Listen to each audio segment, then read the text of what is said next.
દલિત સમાજના યુવાન ભાવેશ વણવી પત્રકાર ઉપર તીક્ષ્ણ હથિયારો વડે ધારિયા, તલવારો, કુહાડી જેવા હથિયારો વડે હુમલો કરવામાં આવ્યો અને તે દરમિયાન તે બેભાન થઈ ગયો. તેમ છતાં આરોપીઓ તેને ઊંચો કરીને ગાડીમાં લઈ જઈને ઢોરમાર મારે છે અને તેને ફેંકી દે છે રસ્તામાં. 15 માર્ચના રાત્રિના સમયે રવિવારના રોજ રાત્રિના સમયે તેના પર હુમલો કરવામાં આવ્યો છે અને તેનું મૃત્યુ નીપજ્યું છે. ગુજરાતમાં દલિતો ઉપર અત્યાચાર એટલો બધો વધી ગયો છે કે ના પૂછો વાત.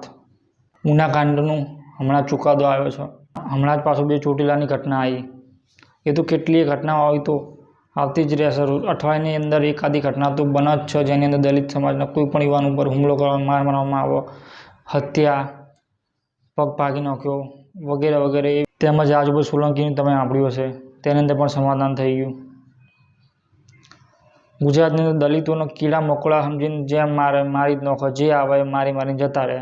સરકાર બસ જોયા કરો. મારી વિનંતી છે માનનીય હર્ષ સંઘવી, માનનીય ભૂપેન્દ્ર પટેલ, તેમના સુધી આ વિડીયો પહોંચે કે દલિત સમાજના યુવાનો, દલિત સમાજના લોકો ઉપર અત્યાચાર બંધ થવો જોઈએ અને જે પણ ગુનાહિત અપરાધ આરોપીઓ છે તેમના ઉપર ધાક બેસે એવા મજબૂત દાખલો બેસે એવી સજા આપો આરોપીઓને, જેથી કરીને દલિત સમાજના ઉપર અત્યાચાર જે વધી રહ્યો છે SC ST ઉપર તે સંપૂર્ણપણે રોકી શકાય અને તેને કંટ્રોલમાં લઈ શકાય.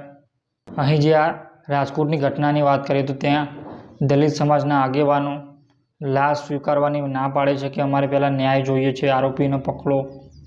તેમ છતાં તેમની ઉપર ફરિયાદ દાખલ કરી દીધી છે અને લાઠીચાર્જના પણ ઓર્ડર આપી દીધા છે. અને દલિત સમાજના અગ્રણી એવા DD સોલંકી ઉપર પણ તેમને પણ માર મારવામાં આવ્યો છે.